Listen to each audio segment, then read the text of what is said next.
Hello, I'm Dr. Ashutosh Mishra from Enhance Clinic. Today we will be discussing about a hair transplant procedure which we call it as a DHR.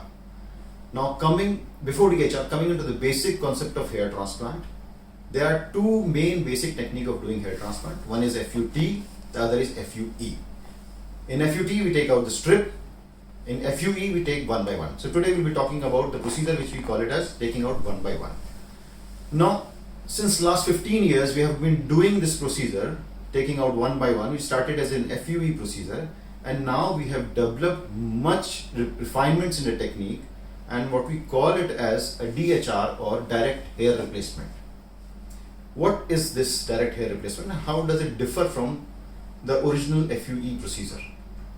So coming on to the concept of DHR is that the grafts which have been taken out from the back of the head should not stay outside body for a very long period of time, because in scientific research and articles it has been seen the longer the time graft stays out of the body, the quality of graft deteriorates. So there comes the concept of DHR. Now how do we do it? Let's start from the front. Now we discuss with the patient about the technique and all. First of all, there is assessment. Before going for the procedure, we assess who are the best candidates for doing a DHR procedure. Anybody who is from grade 3 to grade 5 baldness. More than grade 5 baldness, we recommend a combination of technique, not going for the single technique. Now grade 3 to grade 5, yes, DHR can be done. So what we do in DHR is, first of all, we assess the donor area and how much grafts can be procured. That is more important. How much grafts can be procured from the donor area? On an average, we can procure somewhere between 3000 to 4000 grafts.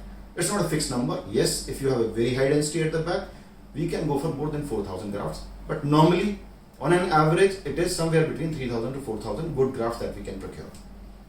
The second part is the hair designing part. Now this is the most important part in any transplant. What is the number of grafts that we can procure and what is the area of baldness? Say if you are a grade 3 baldness and now you are grade 5 baldness, the procurement of graft almost remains the same, somewhere between 3000 to 4000 grafts. Now all it matters is the hair designing part. How we design? So we design it differently for a grade 3 bald person and we design it differently for a grade 5 bald person. Now hair designing part is done by the surgeon itself, and in this we define the fixed density, angle, direction of the hair. Slits are made with the help of slitting knife or needles, and this will give you the most natural appearance of the hair. So the concept is, no, it doesn't matter if you are grade 5 baldness or grade 6 or grade 3.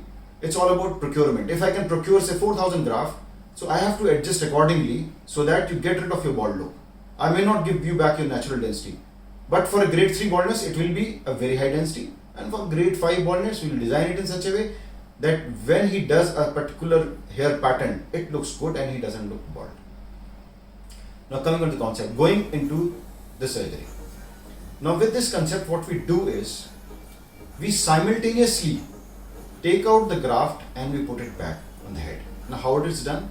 So when we are taking out the graft, so one team is taking out the graft, and now taking out the graft is done by very specific punches which we have specified and we had made for our use only, and they are custom made. Now this particular punch, as soon as we take out the graft from the punch, it is examined under a microscope and fine trimming or removing of excess skin or whatever if required is done, and then that graft is put into PRP and then again it comes back for implantation. So this process takes less than 15 minutes. So within 15 minutes, the graft is inspected for any problems, any cut or anything. It is dipped in PRP and it is put back. And this is the concept of DHR. So as soon as it leaves the body, we inspect it and we put it back again. The graft stays out of body for no more than 30 minutes. Normally a graft can survive for more than 5 to 6 hours outside body under special circumstances and special storage technique, but we want that it should be, that this outside time of the graft should be minimized. That is why the concept of DHR.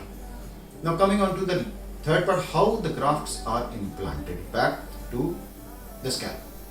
Now here we use three basic different techniques of doing implantation back. We have already made the hair designing, that means three formed slits are always there. So when we are putting the graft back, it goes into the same direction, angle and depth. That cannot be changed. So the first technique what we use, and most of the time what we use, is the no touch technique, in which we use two specialized forceps without touching the root or the shaft of the graft. We just hold it with the help of the hair and we put it back into the slit, so it goes in the same direction, angle and depth what it has been pre-planned. And it is done simultaneously, but this simultaneous can be done when we are extracting only in the post-frontal area, not in the hairline, in the post-frontal area.